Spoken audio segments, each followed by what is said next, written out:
একটা মেয়েকে আপনি ঘরের মধ্যে ঢুকায় সারা রাত পিটাবেন, মেয়েটা কাঁদতে কাঁদতে বলছে আমার পায়জামা পর্যন্ত খুলে ফেলেছে টান দিয়ে। আরে তোর মায়ের পায়জামাকে খুলে ফেললে তোর কেমন লাগবে? তোর বোনের পায়জামাকে খুলে ফেললে তোর কেমন লাগবে? কোন সাহসে তুই একটা মেয়ের পায়জামায় হাত দিস? এত বড় সাহস! আর এদেরকে আমরা তোলা করে মানুষ করি। আইন শৃঙ্খলা বাহিনী আপনারা কি করেন? ইনস্ট্যান্ট কোর্ট বসে ফাঁসি দিয়ে দিবেন এদেরকে। আল্লাহর কসম করে বলছি, যদি কোনোদিন এরকম ক্ষমতা আমাদের কাছে আসতো, দিন বিচার করে দেখিয়ে দিতাম ইনশাআল্লাহ। ফাইজলামি শুরু করো সারা দেশব্যাপী ফাইজলামি শুরু করে দিয়েছে একেবারে নির্মমভাবে, অহেতুকভাবে। এই যে অসহায় মানুষগুলোকে, ছাত্র পড়তে গিয়েছে, বাবা মার স্বপ্ন লালন করা ছাত্র, ছেলেটা ইঞ্জিনিয়ার হবে, ছেলেটা মেডিকেল সায়েন্সে পড়ে বড় একজন ডক্টর হবে, পিটায় মেরে ফেলে দিল তাকে। এত বড় সাহস! আর আমরা কিছুই বলতে পারলাম না, কিছু করলাম না। কি একটা অবস্থা চলছে! এগুলো যখন চলতে থাকবে একটা কওমের মধ্যে, আপনার মনে হয় যে আল্লাহর পক্ষ থেকে রহমত নেমে আসবে? লা ইলাহা ইল্লাল্লাহ বলা একজন মানুষ যদি বেঁচে থাকে, ওই একজন মানুষের সম্মানে আল্লাহ পাক কিয়ামত দিবেন ইনশাআল্লাহ। সম্মানিত উপস্থিতি, কেমন আছেন আপনারা সবাই? আলহামদুলিল্লাহ আলা কুল্লি হাল ওয়া ফি কুল্লি মাকান। আমরা আল্লাহ পাকের দরবারে শুকরিয়া জানাই যে আল্লাহ পাক চলমান এই ফিতনাময় পরিবেশেও আমাদেরকে ঈমানের উপর থাকার তৌফিক দিয়েছেন। আলহামদুলিল্লাহ। নবী সাল্লাল্লাহু আলাইহি ওয়াসাল্লাম একটা হাদিসের মধ্যে বলেছেন যে, হে আমার সাহাবীরা, তোমরা যারা এখন বেঁচে আছো, তোমরা এমন একটা যুগে বসবাস করছো, এই যুগে যদি ইসলামের 1/10 তোমরা ছেড়ে দাও, মানে 10% তোমরা ছেড়ে দাও, তাহলে তোমরা ধ্বংস হয়ে যাবে। 1400 বছর আগে নবী সাল্লাল্লাহু আলাইহি ওয়াসাল্লাম সাহাবীদেরকে এই কথা বলেছেন। কিন্তু হে আমার সাহাবীরা, তোমাদের পরে এমন একটা যুগ আসছে, যে যুগ এত ফিতনাময় হবে যে ওই যুগে ঈমান ধরে রাখাটা হাতের মধ্যে জ্বলন্ত আগুন ধরে রাখার মতো হবে, এত কঠিন হবে। ইউসবিহুর রাজুলু মুমিনান ওয়া ইউমসি কাফিরান। ওই যুগে একজন মানুষ সকাল করবে মুমিন অবস্থায়, সন্ধ্যা করবে কাফের অবস্থায়। ওয়া ইউমসি মুমিনান ওয়া ইউসবিহু কাফিরান। সন্ধ্যা করবে মুমিন অবস্থায়, সকাল করবে কাফের অবস্থায়। ইয়াবিউর রাজুলু দীনাহু লিআরদিদ দুনিয়া। দুনিয়ার সামান্য স্বার্থের বিনিময়ে মানুষ তার দিনকে বিক্রি করে দিবে। এমন ফিতনাময় যুগ তোমাদের পরে আসছে। তো ওই যুগে আমার উম্মতের মধ্যে যারা বেঁচে থাকবে, তারা যদি ইসলামের 1/10 মানে 10% ধরে রাখতে পারে, তারা জান্নাতে যাবে ইনশাআল্লাহ। কোনো সন্দেহ আছে যে আমরা সেই যুগে বাস করছি? এখনো সন্দেহ আছে? নবী সাল্লাল্লাহু আলাইহি ওয়াসাল্লাম 1450 বছর আগে বলেছিলেন, আজকে থেকে নিয়ে প্রায় 1450 বছর আগে নবীজি বলেছিলেন যে আমার আর কিয়ামতের মাঝখানে এতটুকু দূরত্ব বাকি আছে। এভাবে তিনি হাতটা উঁচু করেছেন, দেখিয়েছেন আমার এই 2 আঙ্গুলের মাঝখানে যতটুকু ডিস্টেন্স বা দূরত্ব, আমি এবং কিয়ামতের মাঝখানে এতটুকু দূরত্ব। নবী সাল্লাল্লাহু আলাইহি ওয়াসাল্লাম নবী হয়েছেন মানেই কিয়ামতের আলামত শুরু হয়ে গেছে। সর্বশেষ আসমানি কিতাব কোরআন নাজিল হয়ে গেছে, তার মানে এর পরের সময়গুলো হচ্ছে কিয়ামতের নিকটবর্তী সময়। নবী সাল্লাল্লাহু আলাইহি ওয়াসাল্লাম বলছেন, এই উম্মতের আর কিয়ামতের মাঝখানের সময়ের দূরত্ব হচ্ছে আসর থেকে মাগরিবের ওয়াক্তের মতো। বলেন তো কোন নামাজের ওয়াক্তটা খুব ছোট হয়? ফজর থেকে জোহর, জোহর থেকে আসর, না আসর থেকে মাগরিব? সবচেয়ে ক্ষুদ্র নামাজের ওয়াক্ত কিন্তু আসর থেকে মাগরিব। তো সেই সময় এত ক্ষুদ্র হয়, দেখা যায় আমরা নামাজ পড়ে যদি একটু কোরআন তেলাওয়াত করতে বসি, দেখবেন মাগরিবের নামাজ আজান দিয়ে দিয়েছে। এমন না? বিষয়টা এমন। আর নবীজি বলছেন আমার উম্মত আর কিয়ামতের মাঝখানের ডিস্টেন্সটা এতটুকু, মনে হবে যেন আসর থেকে মাগরিবের ওয়াক্ত। আর এই কথাটা উনি বলেছেন 1400 বছর আগে। কত বছর ভাই? এখন 1450 বছর পরে কারো যদি বুঝতে বাকি থাকে সময় খুব কাছাকাছি, আমরা বলতে বাধ্য হব যে সেই ব্যক্তির হৃদয়ের চোখটা অন্ধ। সেই ব্যক্তির কি হৃদয়ের চোখটা কি অন্ধ। ওর বাহ্যিক চোখ খোলা ঠিকই, বাহিরের চোখে সব দেখে ঠিকই, কিন্তু ভিতরের চোখটা অন্ধ। আল্লাহ রাব্বুল আলামিন জাহান্নামীদের বৈশিষ্ট্য সম্পর্কে একটা আয়াতে বলেছেন, সূরা আরাফের মধ্যে 179 নম্বর আয়াতে আল্লাহ পাক বলছেন, ওয়ালাকাদ যারানা লিজাহান্নামা কাসীরাম মিনাল জিন্নি ওয়াল ইনস। আমি প্রচুর জিন আর মানুষকে দিয়ে জাহান্নাম পরিপূর্ণ করব। বলি নাউযুবিল্লাহ। আমি প্রচুর জিন আর মানুষকে দিয়ে জাহান্নাম পরিপূর্ণ করব। অথচ এই জিন আর মানুষকে আমি সৃষ্টি করেছিলাম আমার ইবাদত করার জন্য। যেমন সূরা জারিয়াতের 56 নম্বর আয়াতে আল্লাহ পাক বলেছেন, ওয়ামা খালাকতুল জিন্না ওয়াল ইনসা ইল্লা লিয়াবুদুন। আমি জিন আর মানুষকে শুধু আমার ইবাদত করার জন্য সৃষ্টি করেছি। যাদেরকে আল্লাহ পাক শুধু তার ইবাদত করার জন্যই সৃষ্টি করেছেন, সেই জিন আর মানুষদের মধ্যে বহু জিন আর মানুষ জাহান্নামে যাবে। কুদিয়াল আমর, এটা লিখিত হয়ে গেছে। কেন যাবে? আল্লাহ সূরা আরাফ 179 নম্বর আয়াতে নিজেই বলছেন, কারণগুলো হচ্ছে লাহুম কুলুবুন লা ইয়াফকাহুনা বিহা। জাহান্নামে যাওয়ার কারণ হচ্ছে তাদেরকে কলব দিয়েছিলাম, উপলব্ধি করতো না। তাহলে বুঝলাম হৃদয়ে কলব, বিবেক আল্লাহ যাদেরকে দিয়েছেন তারপরে উপলব্ধি করতে পারে না, এটা জাহান্নামীদের বৈশিষ্ট্য। আর ওয়ালাহুম আযানুন লা ইয়াসমাউনা বিহা, তাদেরকে আমি কান দিয়েছিলাম, এই কান দিয়ে তারা শুনতো না। একটু লক্ষ্য করে দেখি, আমরা কিন্তু বাইরের কান দিয়ে সবাই শুনতে পারি। তাহলে এটা কোন কান যে কান দিয়ে সে শুনতো না? আমরা তো বাহিরের কান দিয়ে সবাই শুনি। তাহলে আল্লাহ যে বলছেন কান আছে কিন্তু শোনে না, তাহলে কোন কান দিয়ে শুনি না বলেন? হৃদয়ের কান দিয়ে। তার মানে আমাদের দুইটা চোখ, দুইটা কান। আল্লাহ পাক আবার বলছেন, ওয়ালাহুম আ'য়ুনুন লা ইউবসিরুনা বিহা। আমি তাদেরকে চোখ দিয়েছিলাম, চোখ দিয়ে দেখে নাই। বাহ্যিক চোখে আমরা সবাই দেখছি। তাহলে কোন চোখ অন্ধ? আল্লাহ পাক কোন চোখ অন্ধের কথা বলছে? আবু জেহেল এবং উমর রাদিয়াল্লাহু আনহু, এই দুই ব্যক্তি নবী সাল্লাল্লাহু আলাইহি ওয়াসাল্লামের দোয়ার দ্বার প্রান্তে ছিলেন। আল্লাহর নবীজি দোয়া করছেন, হে আল্লাহ, ইসলামের কঠিন সময় চলছে, মক্কায় অনেক জুলুম নির্যাতন চলছে। আল্লাহ, তুমি এই দুই ব্যক্তির মধ্যে যে কোনো একজনকে হেদায়েত দিও। এই দুই ব্যক্তির মধ্যে যে কোনো একজনকে, যাকে তোমার পছন্দ, তাকে হেদায়েত দিয়ে তুমি দ্বীনের জন্য কবুল করো। সুবহানাল্লাহ। একজনের নাম আবু জাহেল, যার নাম আবুল হাকাম ইবনে হিশাম। আবু জাহেলের নাম কি? আবুল হাকাম ইবনে হিশাম। মানে আবু জাহেলের নাম কিন্তু আবুল হাকাম, জ্ঞানের পিতা, কিন্তু আমরা বলছি আবু জাহেল মানে অজ্ঞতার পিতা। কেন? কারণ সে বাহ্যিক জ্ঞানে পরিপূর্ণ ছিল, শরীয়তের গভীর জ্ঞান, শরীয়তের সত্য তার চোখে স্পষ্ট হয় না। আল্লাহ পাকে নিদর্শন একটার পর একটা দেখানো হয়েছে, কিন্তু তারপরেও সে ইসলাম কবুল করে নাই। এই কারণে আমরা তাকে বলি আবু জাহেল, অজ্ঞতার পিতা। অথচ তার নাম কিন্তু আবু জাহেল না, তার নাম আবুল হাকাম, জ্ঞানের পিতা। আমাদের সমাজে এমন অনেক বড় বড় বুদ্ধিজীবী আছে না, বাহিরের বস্তুবাদী জ্ঞানে পরিপূর্ণ, শরীয়তের জ্ঞানের অজ্ঞ, মিসকিন, এমন মানুষ আছে না? টকশো একদম ঝড় তুলে ফেলছে, একদম ইতিহাস, সংস্কৃতি, বিশ্ব অর্থনীতি, রাজনীতি, কোন সেক্টরের জ্ঞান নাই যা তার জানা নাই, কিন্তু শরীয়তের মাসলা মাসাইল সে বলতে পারবে না। শরীয়তে ঈমান ভঙ্গের কারণ বলতে পারে না। কোন কোন কথা বললে শিরক হয়, কুফর হয়, কোন কোন কথা বললে নেফাক হয়ে যায়, মানুষ মুরতাদ হয়ে যায়, এগুলো জানে না। কিন্তু বাহ্যিক জ্ঞানে পরিপূর্ণ। এরাও কিন্তু বর্তমান নব্য আবু জাহেল। এরা হচ্ছে বর্তমান সময়ের নব্য আবু জাহেল। আবু জাহেল কিন্তু জ্ঞানের পিতা ছিল। তো আবু জাহেল এবং ওমর রাদিয়াল্লাহু আনহুর মধ্যে আল্লাহ যাকে তোমার ভালো লাগে তুমি হেদায়েত দিয়ে ইসলামের জন্য কবুল করো, এটা দোয়া করছেন কে? মুহাম্মদুর রাসূলুল্লাহ সাল্লাল্লাহু আলাইহি ওয়াসাল্লাম। এবার আল্লাহ পাক হেদায়েত দিয়েছেন ওমর রাদিয়াল্লাহু আনহুকে। এই তো এখন এই দুই ব্যক্তিকে আমরা যদি ডক্টরের কাছে পাঠাই মনে করেন, এবং তাদের কান এবং তাদের চোখ টেস্ট করি, দেখা যাবে দুজনের কানই একই, দুজনের চোখই এক, দুজনেরই চোখ ভালো, দুজনেরই কান ভালো। তাহলে আবু জাহেলের কোন কান অন্ধ যার কারণে সে কোরআন শুনতে পারলো না? আর আবু জাহেলের কোন চোখ অন্ধ যার কারণে সে কোরআন দেখতে পারলো না, সত্য চিনতে পারলো না? বলেন, এটা কি বাহ্যিক চোখ না অভ্যন্তরীণ চোখ? আর ওমর রাদিয়াল্লাহু আনহুর কোন কান জিন্দা, জীবিত, যে কান দিয়ে তিনি কোরআনের মর্ম শুনতে পারলেন?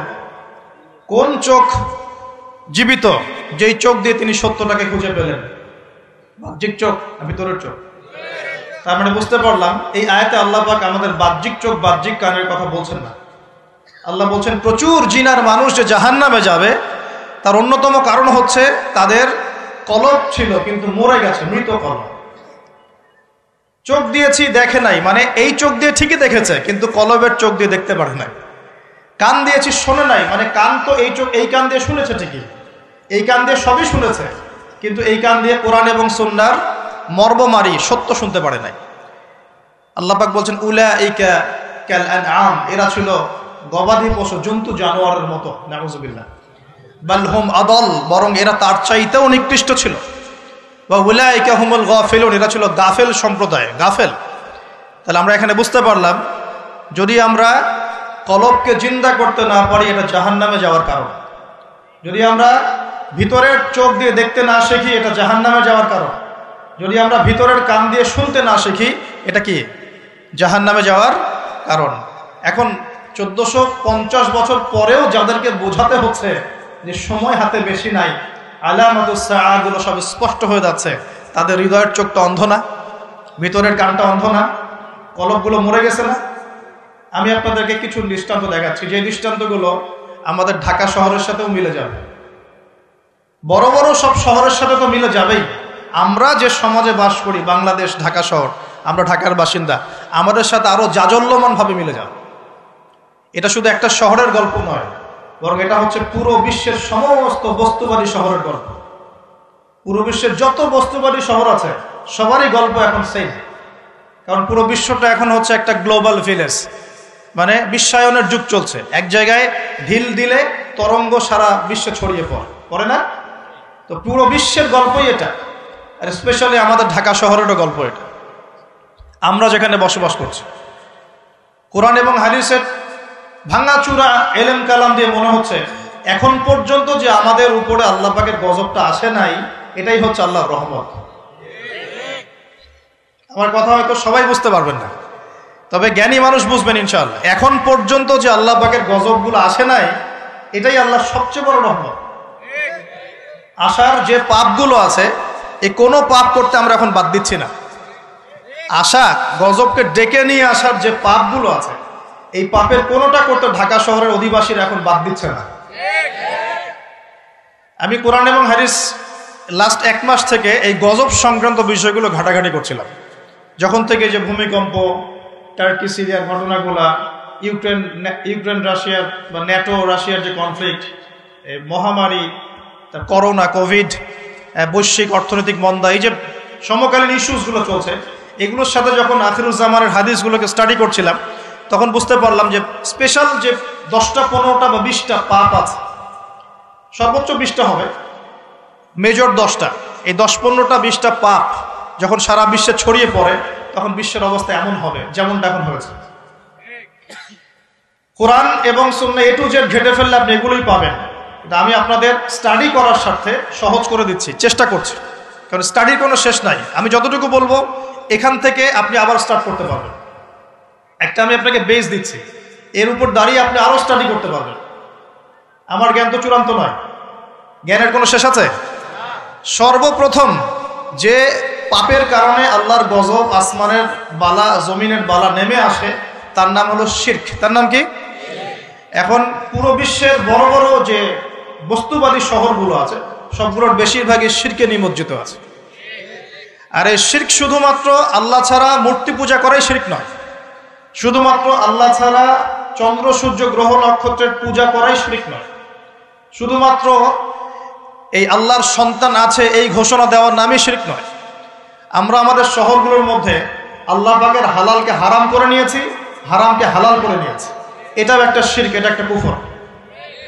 আর এই শিরকের মধ্যে আমাদের পুরো ঢাকা শহর ডুবে গেছে। আমরা আল্লাহ পাকের হালালকে হারাম করে নিচ্ছি, আল্লাহর হালালগুলো হারাম করছি, হারামগুলো হালাল করছি। আরো আছে, আমরা মনে করি যে অমুসলিমরাই মনে হয় শিরক করে, অথচ এখন মুসলিমদের মধ্যে বহু মানুষ কবর পূজা করছে, কবরে গিয়ে সেজদা করে। ওর ধারণা, তার ধারণা কবরের শায়িত মানুষ তাকে ভালো মন্দ দিতে পারে। কবরের শায়িত মানুষ কি আমার কল্যাণ অকল্যাণ করতে পারবে? আমরা জানি যে নবী মুহাম্মদ সাল্লাল্লাহু আলাইহি ওয়াসাল্লাম সুপারিশ করবেন, ঠিক আছে? তার সুপারিশে কবিরা গুনাহগার ব্যক্তিরা জাহান্নাম থেকে বের হয়ে আবার জান্নাতে যাবে ইনশাআল্লাহ।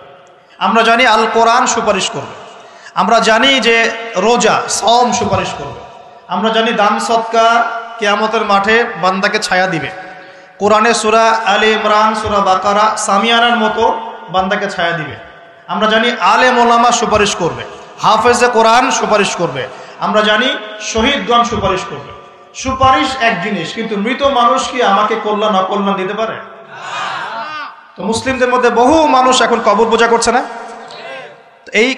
এই শিরকটা কি ঢাকার মতো বড় বড় শহরগুলোতে নাই? বাংলাদেশে নাই? কোন কোন ক্ষেত্রে এরকম কবর পূজারীরা নিজেদের নাম দিয়ে দিয়েছে ওরা সুন্নি, নিজে করছে কবর পূজা, নাম দিয়ে রেখেছে আমি সুন্নি। এই টাইটেলটা পবিত্র টাইটেল। সুন্নি মানে কি? যে সুন্নতের অনুসরণ করে। সুন্নি মানে কি? যে নবীর সুন্নতের অনুসরণ করে। একটা দলিল দেখান তো, নবী সাল্লাল্লাহু আলাইহি ওয়াসাল্লাম কারো কবরে সেজদা দিয়েছেন? সাহাবীগণ কারো কবরে সেজদা দিয়েছেন? সাহাবীগণ কোন মৃত মানুষের কাছে দোয়া করেছে? তাহলে এই কাজগুলো কি শিরক হচ্ছে না? এই জিনিসগুলো চলছে, এগুলো আল্লাহর গজব নামিয়ে নিয়ে আসে। আরো আছে, আমরা শিরক মানে শুধু এটাই মনে করি যে আল্লাহর জন্য নামাজ পড়তে হবে, অন্য কারোর জন্য পড়া যাবে না, আল্লাহর জন্য কোরবানি করব, অন্য কারোর জন্য করা যাবে না। কিন্তু আমরা এখন কি করছি জানেন? আমরা রাজনীতি, অর্থনীতি, এমনকি শিক্ষানীতির মধ্যেও শিরকি আকীদা ঢুকিয়ে দিয়েছি। যেমন রাজনীতির মধ্যে ঢুকিয়েছি সমস্ত ক্ষমতার উৎসকে জনগণ। এটা আমাদের একটা পলিটিক্যাল কনসেপ্ট, তাই না? আল্লাহ পাক বলছেন তাবারাকাল্লাযী বিয়াদিহিল মুলক, তাবারাকাল্লাযী বিয়াদিহিল মুলক, সূরা মুলকের 1 নম্বর আয়াত। এবং এই সূরা মুলক আল্লাহ পাক আপনাকে রাতের বেলা পড়তে বলেছেন। রাতের বেলা পড়লে আপনি কবরের আযাব থেকে বেঁচে থাকবেন ইনশাআল্লাহ। কেন বেঁচে থাকবেন? কারণ এখানে আল্লাহ পাকের একনিষ্ঠ তাওহীদের বর্ণনা দেয়া আছে, যা আপনাকে কবরের আযাব থেকে কে বাঁচাবে? আল্লাহ, তাওহীদ, আল্লাহ বাঁচাবেন ইনশাআল্লাহ। এর প্রথমেই আল্লাহ বলছেন তাবারাকাল্লাযী, বরকতময় সেই আল্লাহ, বিয়াদিহিল মুলক, যার হাতে হচ্ছে সমস্ত কর্তৃত্ব, ক্ষমতা। ক্ষমতার মালিক কে?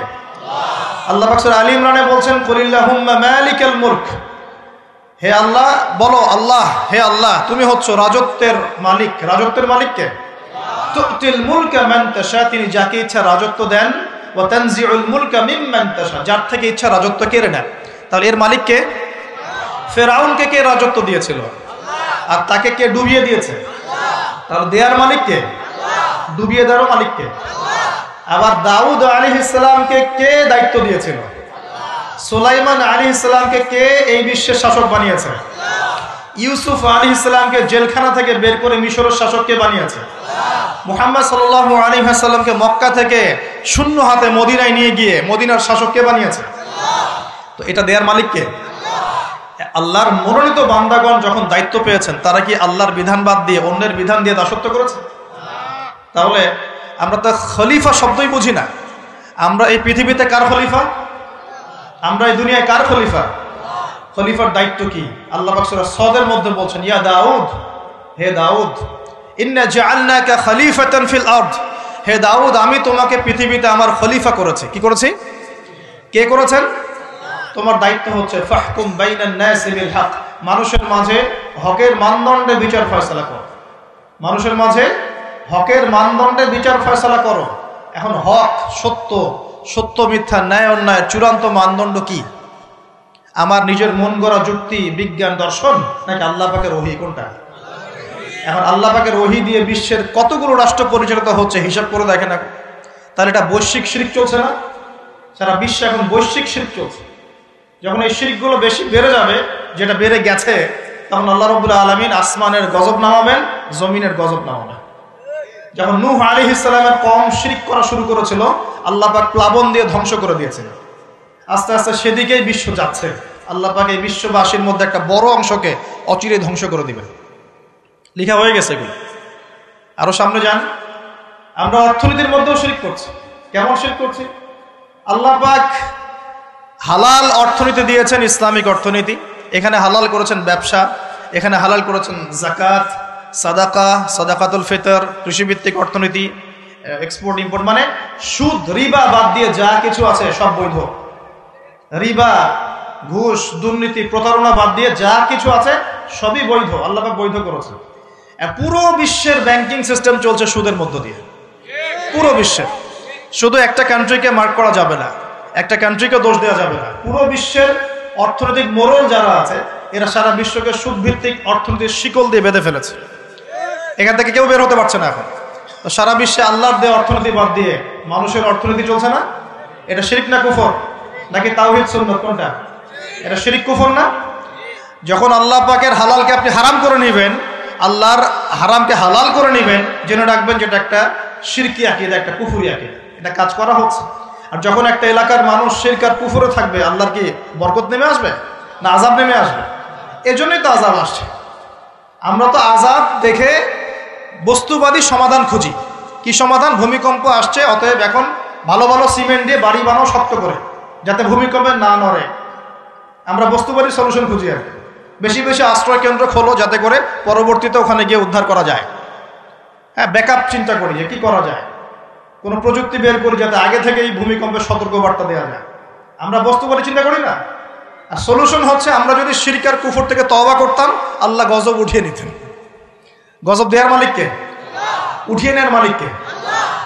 যদি কোনো এলাকার মানুষ তাওহীদের উপর থাকে, শিরক ছেড়ে দেয়, সুন্নতে থাকে, বেদাত ছেড়ে দেয়, ইমানের উপর থাকে, কুফর ছেড়ে দেয়, আল্লাহ পাক কি জালেম যে তাদেরকে জুলুম করে শাস্তি দিবেন? বরং আল্লাহ পাক শাস্তি আরো উঠিয়ে নেবেন, বরকত নাজিল করবেন, রহমত নাজিল করবেন।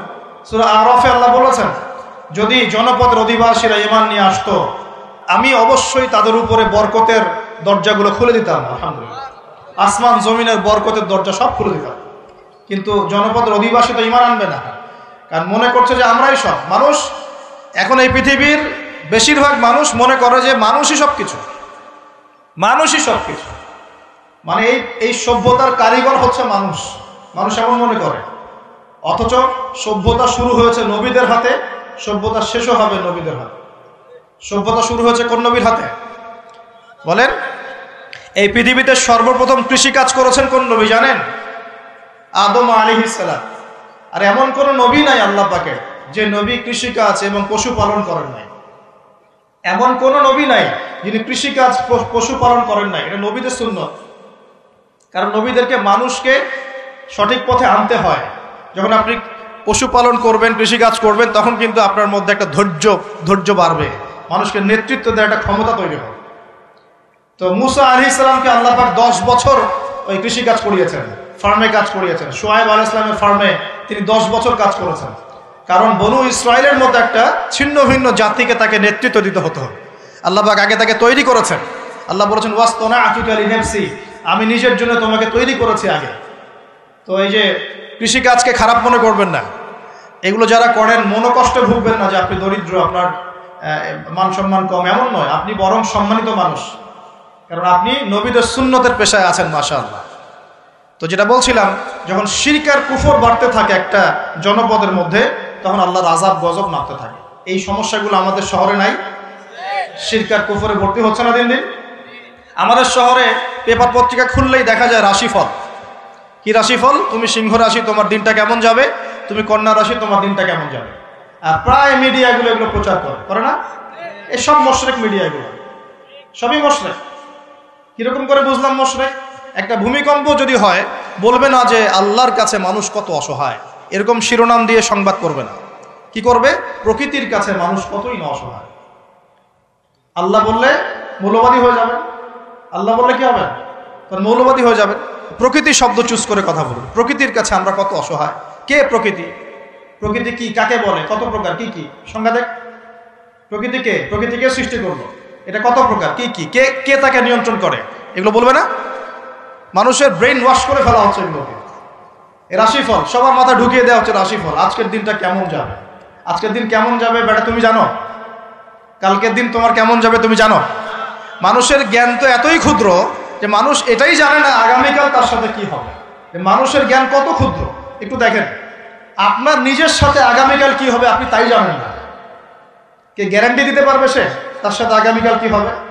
যে মানুষ এটাই জানে না যে তার সামনে আগামীকাল কি হবে, সেইকে পরিব্যাপ্ত করতে পারবে? নাকি আল্লাহ পাকের জ্ঞানের সামনে তার জ্ঞান নিতান্তই ক্ষুদ্র? আর আমরা এখন আমাদের এই ক্ষুদ্র জ্ঞান নিয়ে মহাবিশ্বের স্রষ্টা আল্লাহর জ্ঞানকে পেনিট্রেট করতে যাচ্ছি, আল্লাহর বিধানকে চ্যালেঞ্জ করছি, আল্লাহর বিধান কোরআন সুন্নাহর বিরুদ্ধে চ্যালেঞ্জ করছি, বিভিন্ন কলাম লিখছি, বই লিখছি, বক্তব্য লিখছি না? তাহলে আমরা কি আল্লাহ পাকের সাথে আল্লাহ দ্রোহিতা করছি না? এবং আল্লাহর রহমত নেমে আসবে না আযাব আসবে? ভালো করে মাথায় বোঝেন লেকচারগুলো। তারপরে আসেন, এই রাশিফল কি শিরক না কুফর না ঈমান, কোনটা? এগুলো শিরক না? ঢাকা শহরের অলিগলিতে এখন দেখা যায় আংটি বিক্রেতা বিভিন্ন আংটি বিক্রি করছে এবং তাকে রোগ ভালো হওয়ার গ্যারান্টি প্রদান করছে। এভাবে রোগ ভালো হয়? আংটি পরেছেন, যদি ওর উপর বিশ্বাস স্থাপন হয় যে এই আমার রোগ ভালো করবে, তাহলে শিরক হবে না ঈমান থাকবে না চলে যাবে? কি হবে? কল্যাণ অকল্যাণের মালিককে, রোগ দেওয়া ভালো করার মালিককে। এখন বলতে পারেন তাহলে কি চিকিৎসা করব না? অবশ্যই চিকিৎসা করবেন। কেন চিকিৎসা করবেন? কারণ আমাদের নবীজি বলেছেন আল্লাহ এমন কোন রোগ নাজিল করেন নাই যার শেফাও নাজিল করেন নাই। আল্লাহ পাক এমন কোন রোগ নাজিল করেন নাই যার চিকিৎসা আল্লাহ নাজিল করেন নাই। মানে প্রতিটা রোগেরই চিকিৎসা আছে, অতএব চিকিৎসা করবেন। কিন্তু একটা জড় বস্তু আপনার রোগ ভালো করতে পারবে? কেউ কেউ টিয়া পাখি নিয়ে রাস্তাঘাটে বসে আছে ঢাকা শহরে, এগুলো চলতে ফিরতে দেখতে পারবেন আপনি। একটু ফিলোসফার হন, চোখ দিয়ে দেখেন। ফিলোসফি খারাপ জিনিস না, ফিলোসফি মানে দর্শন, আপনাকে ভেতর থেকে দেখতে শেখাবে। আর ভেতর থেকে দেখতে না পারলে বাহ্যিক চোখ দিয়ে দেখলে সবকিছু বুঝতে পারবেন। আল্লাহ পাক আমাদের সবাই হৃদয়ের চোখটা খুলে দিন, বলি আমিন।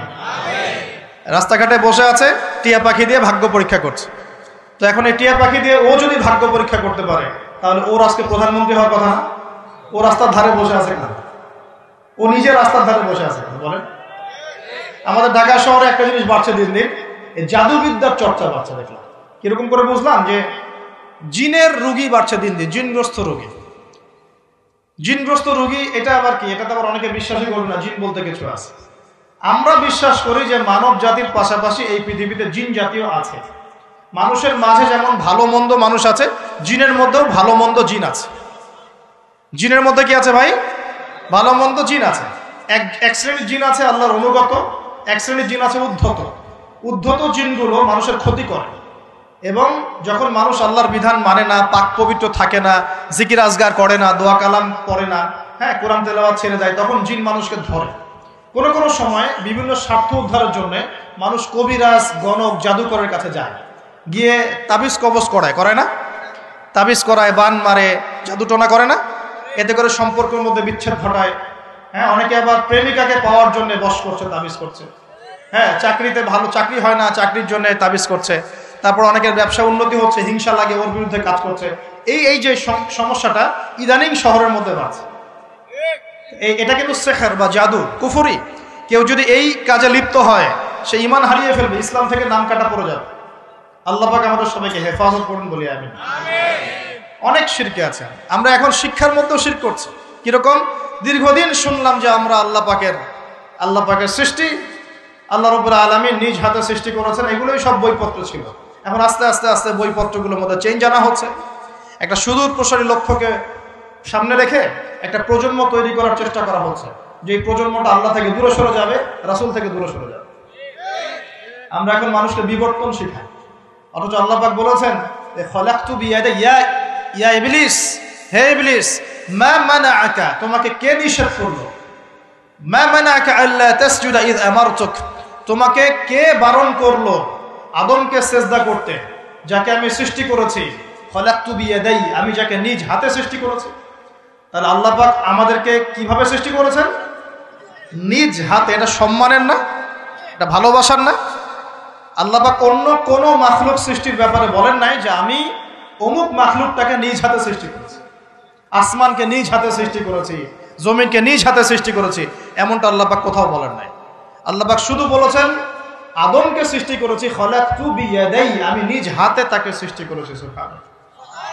আল্লাহ পাক তাকে সৃষ্টি করে দুনিয়াতে পাঠিয়ে আল্লাহ পাকের খেলাফতের দায়িত্ব দিয়েছেন, যে আদম তুমি দুনিয়ায় যাও, দুনিয়ায় নির্দিষ্ট সময় থাকবে, চিরস্থায়ী হতে পারবে না, আমার বিধান আমি নাজিল করব, সেগুলো যদি মেনে চলো এবং তা প্রতিষ্ঠা করো, তাহলে তুমি জমিনে আমার খেলাফতের দায়িত্ব পালন করবে। জমিনে যে আল্লাহ পাকের বিধান মেনে চলে, আল্লাহর বিধান প্রচার প্রসার ঘটায়, প্রতিষ্ঠার চেষ্টা করে, সেই আল্লাহ পাকের খলিফা। আর জমিনে যে ব্যক্তি আল্লাহর বিধান মানে না, আল্লাহর বিধানের পরোয়া করে না এবং এই বিধান দিয়ে বিচার ফয়সালা করে না, সে আল্লাহ পাকের খলিফা নয়। সহজ কথা। সে তখন কার খলিফা? সে তার প্রবৃত্তির দাসত্ব করছে, অথবা শয়তানের পূজা করছে, অথবা নিজের মন গড়া প্রবৃত্তি হাওয়া এর দাসত্ব করছে। আল্লাহ পাক আমাদের সবাইকে আল্লাহ পাকের বিধান মেনে চলার তৌফিক দান। এখন ইবলিসকে আল্লাহ পাক বলছেন, কেন তাকে সেজদা করলে না যাকে আমি নিজ হাতে সৃষ্টি করলাম? আমরা বুঝতে পারলাম আল্লাহ পাক আমাদেরকে নিজ হাতে সৃষ্টি করেছেন, আর আমরা এখন বাচ্চাদেরকে শেখাচ্ছি না এই সৃষ্টি তত্ত্ব ভুল। তোমাদেরকে আগে এইভাবে আগে হাঁটতে দাঁড়াতে পারতে না, বাঁকা হয়ে থাকতে, তারপর একটু লম্বা হলে, তারপর একটু লম্বা হলে, তারপর আস্তে আস্তে মানুষ হয়ে গেল। আমরা এগুলো বাচ্চাদেরকে শেখাচ্ছি। কেন শেখাবো? আমার বাচ্চা তো মুসলিম, আমার বাচ্চা তো মুসলিম পরিবারের বাচ্চা। এ কি ইহুদি খ্রিস্টানের সন্তান? ওদের ওই সভ্যতার আল্লাহর সাথে কোনো সম্পর্ক নাই। তাদের সৃষ্টি তত্ত্ব বুঝতে হলে এমন বিবর্তনবাদের দরকার হয়। আমার তো দরকার নাই, কারণ আমি তো মুসলিম পরিবারের সন্তান। আমি তো আল্লাহকে বিশ্বাস করি। আমি তো জানি আল্লাহ পাক আমাকে সৃষ্টি করেছেন নিজ হাতে। আল্লাহ পাক আমাদেরকে সৃষ্টি করেছেন কি? নিজ হাতে, এবং রুহের জগতে রেখে আমাদের কাছে ওয়াদা নিয়েছেন। এই পৃথিবীতে আসার আগে আরেকটা জগৎ ছিলাম আমরা, তার নাম রুহের জগৎ, আলামে আরওয়াহ। আমরা তো এই পৃথিবীর বাসিন্দা নই, আমরা জান্নাত থেকে এখানে আসছি। সুবহানাল্লাহ। এটা তো আমাদের নোংরা জায়গা, এটা হচ্ছে আমাদের থাকার জন্য নোংরা জায়গা। আমরা তো জান্নাত থেকে এসেছি এখানে। হাই ক্লাস থেকে লো ক্লাসে আসলে মানুষ খুশি হয়? জান্নাত হাই ক্লাস না দুনিয়া হাই ক্লাস? আমাদের পিতা মাতাকে জান্নাতে রাখা হয়েছিল, সেখান থেকে আমরা এখানে এসেছি। এখান থেকে আসি নাই? আর আমাদের আত্মাগুলোকে রুহের জগতে রাখা হয়েছে। সেখানে সমস্ত আত্মাগুলোকে ডেকে আল্লাহ পাক বলেছেন, আলাস্তু বিরব্বিকুম। আল্লাহ বলছেন কি? আলাস্তু বিরব্বিকুম, আমি কি তোমাদের রব নই? সমস্ত আত্মারা একসাথে বলেছিল, বেলা ইয়া রব্বি, অবশ্যই আপনি আমার রব। সুবহানাল্লাহ। আমরা এই সাক্ষ্যটা দিয়ে আসছি। সূরা আরাফ পড়লে আপনি বুঝতে পারবেন, এখানে আছে আমরা এই সাক্ষ্য দিয়ে পৃথিবীতে আসছি। এখানে এসে ভুলে গেছে, মনে পড়ে না। মনে পড়ে না।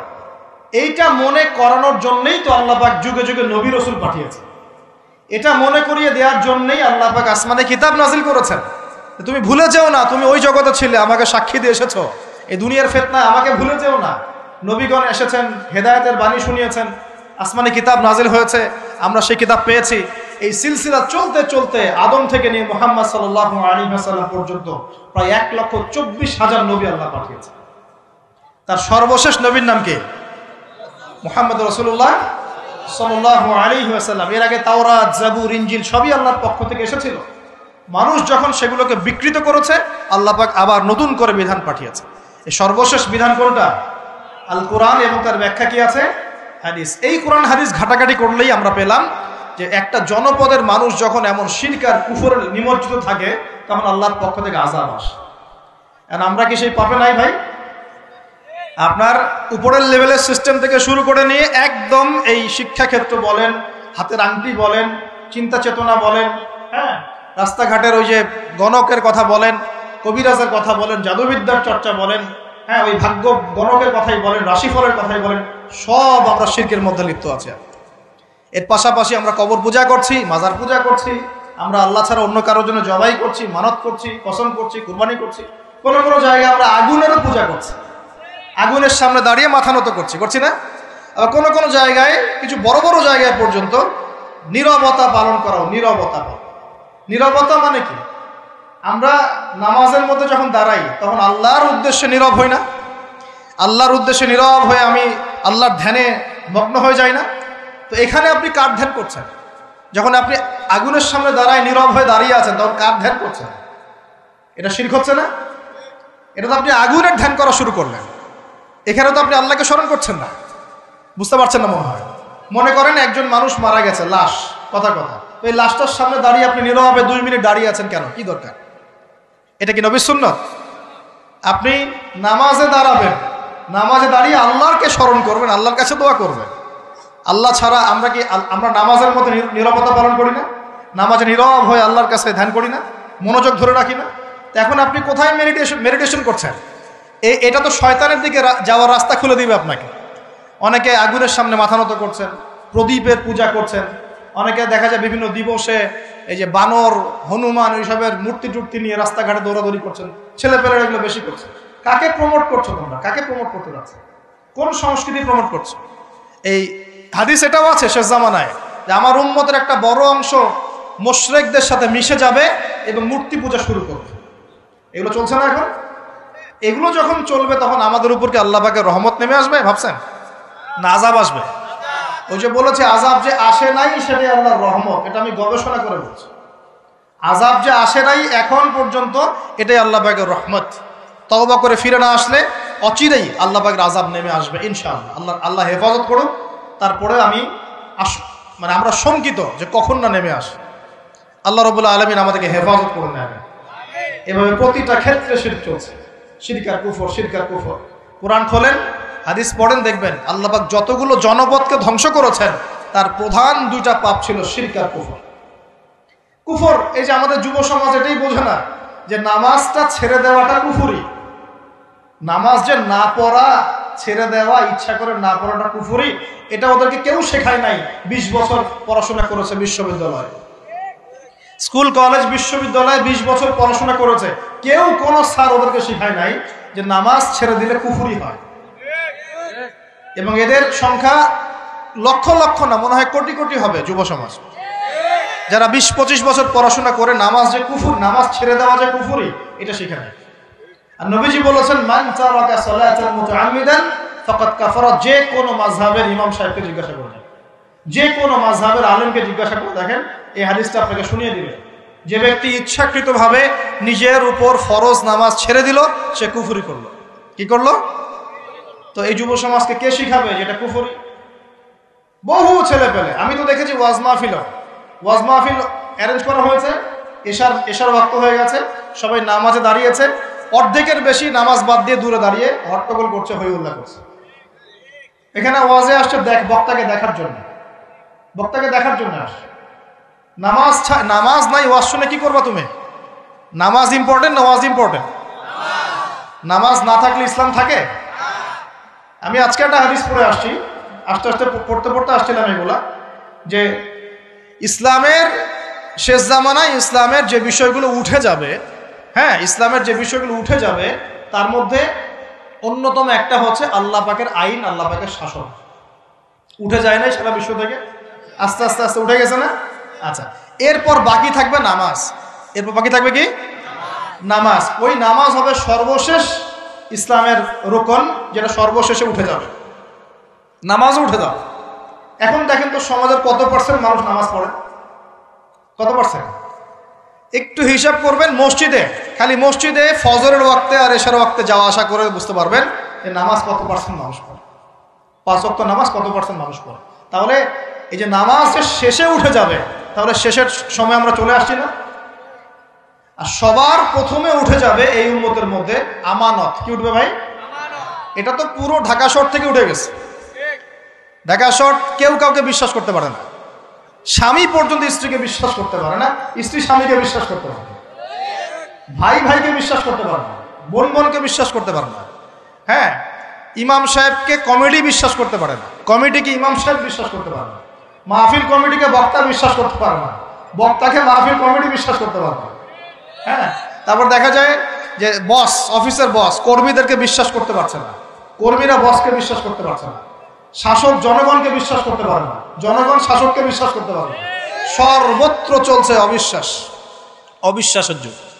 বাজারে যাবেন কেনাকাটা করতে, বলবে একদম টাটকা ভাই, একদম ফ্রেশ, 7 দিনের জিনিস ফরমালিন মায়ের আপনি খাওয়াই দিয়ে দিল। বিরিয়ানি তো আমাদের এখানকার একটা কালচার। বিরিয়ানির ইয়েতে যাবেন, গরু বলে যে কত কুকুর শিয়াল খাওয়াই দিচ্ছে আল্লাহ ভালো জানে, তাই না? গরু খাসি বলে কুকুর শিয়াল খাওয়াই দিচ্ছে, একদম তাজা দেশি মুরগি বলে মরা মুরগি খাওয়াই দিচ্ছে। হ্যাঁ, বড় বড় রিনাউন কয়েকটা অভিযান করলো না কয়েকদিন আগে, দেখলেন মানুষকে মারার মতো বিষাক্ত রং মিশে খাওয়াই দিচ্ছে। আমানত সবার আগে উঠে যাবে, আমানত, বিশ্বাস। আমানতদার ব্যক্তিকে বলা হবে খেয়ানতকারী ব্যক্তি, আর খেয়ানতকার যে ওকেই বলা হবে আমানতদার। যে আমানতদার তাকে বলা হবে খেয়ানতকারী, আর যে খেয়ানত করে ওকেই বলা হবে আমানতদার। তখন আল্লাহ পাকের আযাব আসবে প্রতিটা ক্ষেত্রে। বলবে যে ভাই মাছটা ফ্রেশ, দেখবেন যে পচা মাছ, ভাই যে ফ্রেশ গরুর মাংস, দেখবেন যে ওটাকে একদম ইঞ্জেকশন মেরে মেরে মেরে গরুটাকে ফুলাই দিয়েছে। কোনো কোনো সময় দেখা যায় ডাব খেতে আসেন শহরে, ডাব রাস্তার পাশে ডাব বিক্রি করতেছে, ডাব কেটে দেখবেন পানি অর্ধেক নাই, সিরিঞ্জ দিয়ে পানি বের করে ফেলছে। কোন যুগে আস? এটা আমাদের শহর ভাই, আমাদের শহর, যেখানে আমরা সবাই দাড়ি টুপি নিয়ে ঘুরে বেড়াই। আমরা বাইরে একটা অভিনয় করতেছি, আমরা আসলে বাইরে একটা অভিনয় করতেছি। আমরা মনে হয় নিজের সাথেই অভিনয় করছি, আমরা এখন মনে হয় নিজেদের সাথেই নিজের অভিনয় করছি। বাইরে গিয়েছে স্ত্রী শপিং করতে, এদিকে বয়ফ্রেন্ডের সাথে ডেটিং মেটিং করে বাসায় এসে স্বামীকে বলছে তোমার জন্য শার্ট কিনে নিয়ে আসলাম। হ্যাঁ, এদিকে স্বামী বাসা থেকে বের হয়েছে, ওদিকে অফিসের কলিগদের সাথে দুই চারটার সাথে তার অবৈধ সম্পর্ক। ঠিক আছে, মানি ব্যাগ সার্চ করলে কন্ডম পাওয়া যায়, মানি ব্যাগ সার্চ করলে কি পাওয়া যায়? কন্ডম পাওয়া যায়। এবার প্রোটেকশন, এগুলো না করলে এইডসের রোগ হবে। শিখিয়েছে যে যৌন সম্পর্ক করেন, অবৈধ যৌন সম্পর্ক করেন, কিন্তু প্রোটেকশন নিয়ে করেন, এগুলো শেখাচ্ছে মানুষ। তো এই জেনাকারী সমাজের উপর আল্লাহর গজব আসবে না তো কি আসবে? কি আসবে? ও বাইরে গিয়ে আরো 2-3টা মেয়ের সাথে সম্পর্ক করে বাসায় আসে, স্ত্রীকে বলছে আমি তোমাকেই সবচেয়ে বেশি ভালোবাসি। মানে এখানে জেনাকে উস্কে দেওয়া হচ্ছে, আর হালাল সম্পর্ক, হালাল বিবাহ, এটাকে প্রতিবন্ধকতা সৃষ্টি করা হচ্ছে। আপনি হালাল বিয়ে করতে চান, পারবেন না, কঠিন। যৌতুক, এখানে আবার যৌতুকের ব্যাপার আছে। ভাবখানা এমন যে বিয়ে মানে একটা বাণিজ্য, মানে যখন মেয়ের বাবা বিয়ে দিবে, মেয়েটাকে পার করছে বড় অঙ্কের একটা টাকা দরকার এখানে। হ্যাঁ, আর ছেলের বাবা যখন মেয়ে নিয়ে আসছে, সেখানে আবার বড় অঙ্কের যৌতুক ইম্পোজ করছে। মেয়ের বাবা দিচ্ছে বড় অঙ্কের মোহর, আমার মেয়েকে বিয়ে করতে চাও, 20 লাখ টাকা মোহর লাগবে। ও ছেলের সামর্থ্য নাই, ও বলছে ঠিক আছে, আচ্ছা লেখক, পরে বাসর রাত্রে মাফ করাই নিল। বাসর রাত্রে মাফ করাই নিচ্ছে, তারপরে সারা বছর, এটা সারা জীবন দেওয়ার কোনো নাম নাই, মেয়ের হক আর সে পেল। এদিকে মেয়ের বাপও কম চালাক না, হ্যাঁ, সে আবার মোহর যেমন বাড়িয়েছে, ছেলের বাপও কম চালাক না, সে আবার এদিকে যৌতুক ইম্পোজ করেছে। ওই যৌতুকের টাকাটা নিয়ে মোহরটা দিব। সবাই চালাক, সবাই স্মার্ট। মানে প্রতারণা আর অবিশ্বাসের যুগ চলছে, এটা প্রতারণা অবিশ্বাসের যুগ। একটা মেয়েকে বাইরে পাঠিয়েছেন বাবা, সেই মেয়ে বাবার কাছে খুব ভালো, দুধ খেতে মানে নাক চিপলে দুধ বেড়ায়, এমন একটা অবস্থা মেয়ের। বাইরে দেখবেন প্রাইভেটে গিয়ে, কোচিংয়ে গিয়ে 8-10টা প্রেম করা শেষ। হ্যাঁ, ছেলেকে পাঠিয়েছেন ইউনিভার্সিটি, বিশ্ববিদ্যালয়, আমাদের শহরেই, ছেলে খুব ভালো বাবার কাছে, একদম নাক চিপলে দুধ বেড়ায়। বাইরে গিয়ে দেখবেন এদিকে 8-10টা মেয়ের সাথে সম্পর্ক করা শেষ। এই যে পিচ্ছি ছেলেকে আমরা রাস্তাঘাটে দেখি, ঢাকা শহরের কিশোর গ্যাং তৈরি করেছে, কিশোর গ্যাং। হ্যাঁ, গুন্ডামি, তামিল কিছু মুভিজ দেখায়।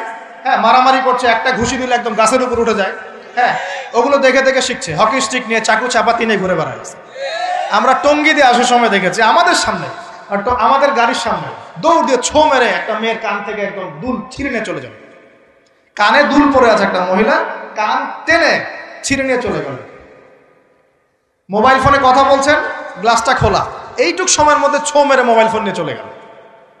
হ্যাঁ, এটা আমাদের শহরে ছোট ছোট বাচ্চা কাছে, 8-10 বছর, 15 বছর, হাইস্ট 20 বছর বয়সের কিশোর গ্যাং। আবার এতটুকু ছেলেকে দেখেছি, এই যে কিছু প্লাস্টিকের মধ্যে কি জানি টানে, আমাদের শহরের মধ্যে মাদক, সর্বত্র। আমার যুব সমাজ, এই শহরের যুব সমাজ দেখবেন, যাদের বাপের একটু টাকা পয়সা আছে, ওকে আর কে পায়? ওকে একটা বাইক কিনে দিয়েছেন। হ্যাঁ, ওই যে R15 টাইপের একটা বাইক দিয়েছেন, ব্যাস দাবড়ায় সারা দুনিয়া ঘুরে বেড়ানো। আর এই তো আমরা যে রাস্তাগুলো দিয়ে হাঁটাচলা করি, পিছনে মেয়ে তো থাকবেই বাইক থাকলে। আর মেয়ের অবস্থাটা এমন যে পোশাক তো নাই, মনে করেন ছেলের পোশাক এখন মেয়ে পরছে, মেয়ের পোশাক ছেলে পরছে না, এখন তো ওই যুগ চলছে। এখন এই পোশাক পরে ছেলেকে পিছন থেকে এমন ভাবে জড়িয়ে ধরে যাচ্ছে রাস্তা দিয়ে, ওপেনলি, পাবলিকলি, মনে হচ্ছে ওর স্বামী মনে হয়। আপনি কি আপনার স্ত্রীকে নিয়ে এভাবে ঘুরে বেড়ান? আপনি নিজে আপনার স্ত্রীকে নিয়েও এভাবে ঘুরতে লজ্জাবোধ করেন, আর তার সাথে তার কোনো হালাল সম্পর্কই নাই, জড়ায় ধরে ঘুরে বেড়াচ্ছে। মনে হচ্ছে খালি ওই বাইকের মধ্যে একটা বালিশ দিতে পারলে ভালো হতো, একটা বালিশ আর একটা শোয়ার জায়গা দিলে বাকি কাজটা এখানেই করে ফেলে পাবলিকলি। নবীজি এটাই বলেছিলেন, শেষ জামানায় রাস্তাঘাটে মানুষ জেনা করবে, এটা দেখার জন্য ঢাকা শহর সবচেয়ে ভালো জায়গা। এখন ঢাকার মতো বড় বড় যে শহরগুলো আছে না, সবগুলো এগুলোর জাজল্যমান দৃষ্টান্ত হয়ে আছে। রাস্তাঘাটে মানুষ জেনা করবে। মেয়েকে পড়তে পাঠিয়েছেন, টিউশন দিয়েছেন, টিচারের সাথে অবৈধ সম্পর্ক করা শেষ। কোনো জায়গায় টিচারকে বাসায় নিয়ে আসছেন, বাসায় এসে আমার মেয়েকে পড়ায় যান, কত বড় বুদ্ধিমান পিতা আপনি। হ্যাঁ, অলরেডি দেখবেন তার সাথে তার ঘটনা ঘটা শেষ হয়ে গেছে। আর মেয়েরা আপনাকে বলবে না, কারণ কেউ মানে বাধ্য হয়ে এসব জায়গায় ভিকটিম হয়ে যায়, আবার কেউ কেউ নিজের ইচ্ছাতেই কাজগুলো করে। এমন নয় যে সব মেয়ে ধর্ষিত হচ্ছে ছেলেদের আগ্রাসনের কারণে, ব্যাপারটা এমন নয়। বহু মেয়ে নিজের ভুলের কারণে ধর্ষিত হয়, বহু মেয়ে নিজের খারাপ স্বভাবের কারণেও এই তার ইজ্জত হারিয়ে ফেলছে। একটা মেয়ে যে রাত্রে যে 12টা 1টা 2টা বাজে বাইক নিয়ে ঘুরছে, ওকে কি রাস্তাঘাটে ঘুরতে 12টার সময় কেউ বলেছিল? এখন যদি এই 2টা 3টা ছেলে মিলে ওকে ধর্ষণ করে, দোষটা কি ছেলেটার হবে না মেয়েটার দোষ নাই? এখানে মেয়ের বাবার দোষ নাই, মেয়ের ফ্যামিলির দোষ নাই? তাহলে আমরা শুধু কেন ছেলেদের দিকে ফোকাস করি কেন? ছেলে তো অপরাধী, ছেলে তো অপরাধ করেছেই, ছেলের তো বাপ আগেই মরে গেছে। ছেলের বাপ যদি বেঁচে থাকতো তাহলে ছেলেকে তো আদব কায়দা শেখাতো, ছেলেকে শেখাতো যে দেখো বাবা, আমরা আমাদের সন্তানদেরকে শেখাই বাবা, সেটা হলো ইঁদুরের মতো বড় হয়েও না, সিংহের মতো বড় হয়েও। ইঁদুর কি করে? ইঁদুর রাতের অন্ধকারে মানুষের বাসায় বাসায় চুপচুপ করে খেয়ে বেড়ায়, দেখবেন তাই না? যারা রাতের অন্ধকারে জেনা করে বেড়ায় এরা ইঁদুরের মতো, রাতের অন্ধকারে খালি এই হোটেল ওই হোটেল, এই ঘরে ঘুরে, এই প্রেমিকার ঘর এই প্রেমিকার ঘর, এই ফ্ল্যাটে ওই ফ্ল্যাটে ঘুরে। আর যারা সিংহ পুরুষ তারা বিয়ে করে প্রকাশ্য স্ত্রীকে নিয়ে ঘুরে বেড়ায়।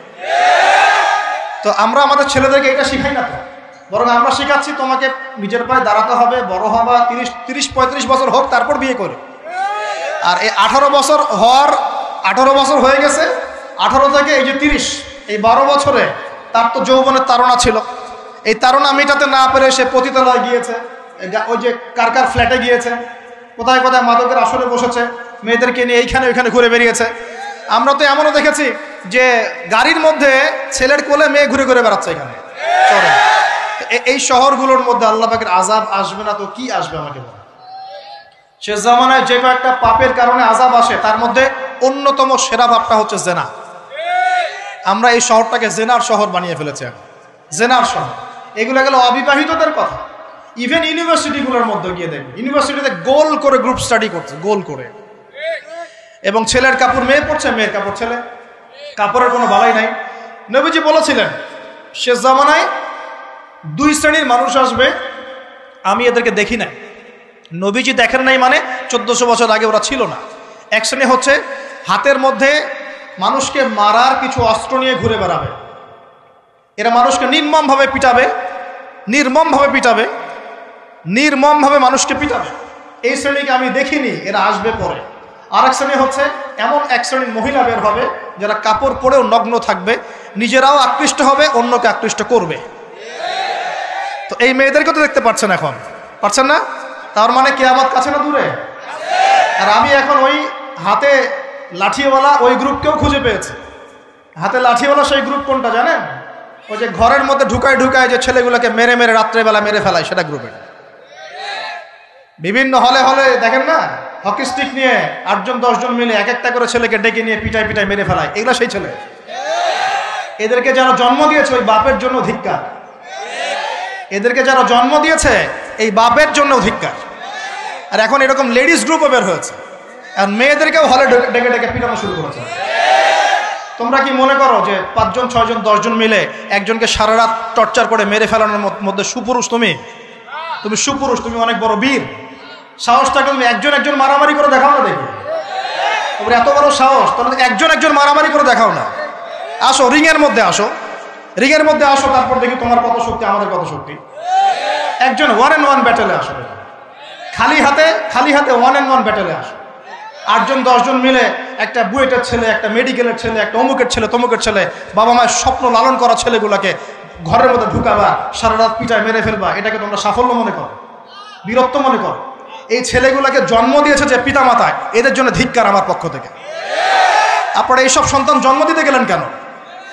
খিদির আলাইহিস সালাম বেঁচে থাকলে ছোটবেলায় মেরে ফেলতো এদেরকে। ওই যে খিদির আলাইহিস সালাম ছোটবেলায় একটা বাচ্চাকে মেরে ফেলছিলেন না?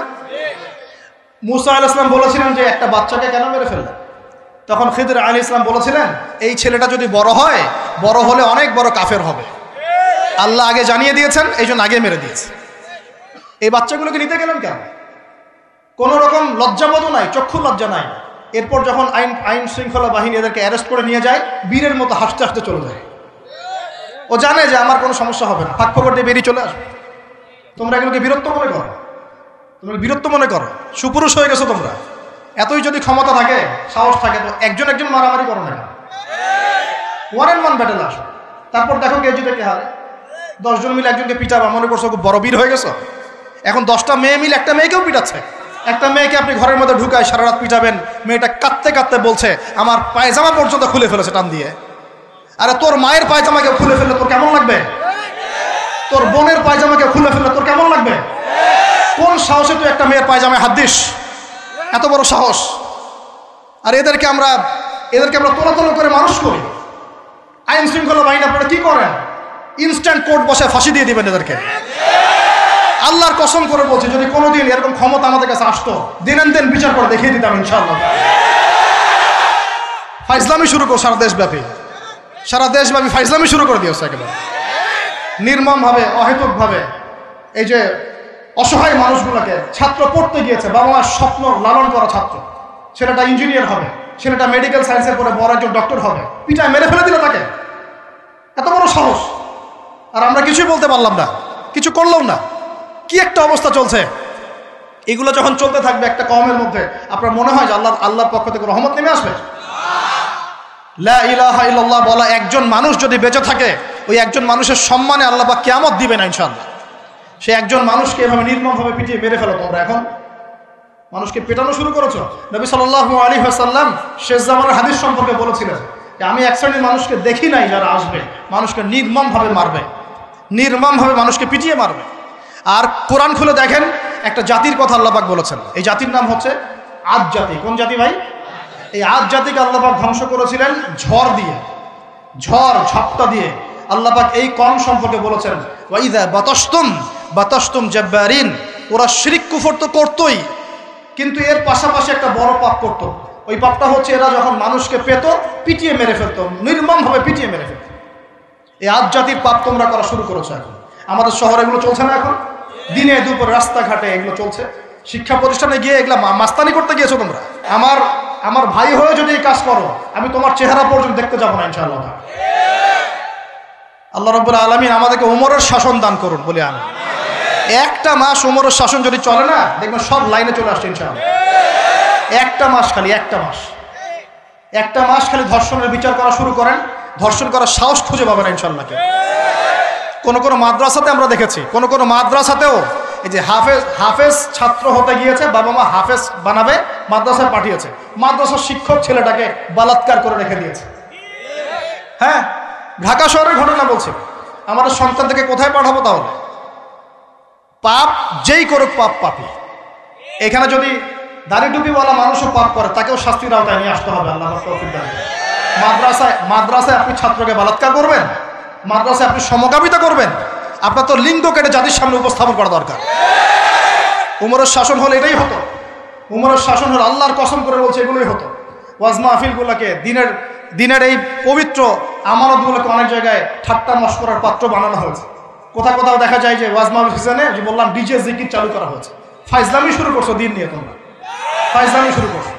ইনশাআল্লাহ তাআলা অচিরেই এই উম্মতের মধ্যে এমন নেতৃত্ব আসবে ইনশাআল্লাহ, যে নেতৃত্বের আন্ডারে ইনশাআল্লাহ তোমাদের যে আগ্রাসন, মুসলিম বিশ্বের আনাচে কানাচে অসহায় মুসলিমদেরকে নির্যাতন করা হচ্ছে নির্মমভাবে।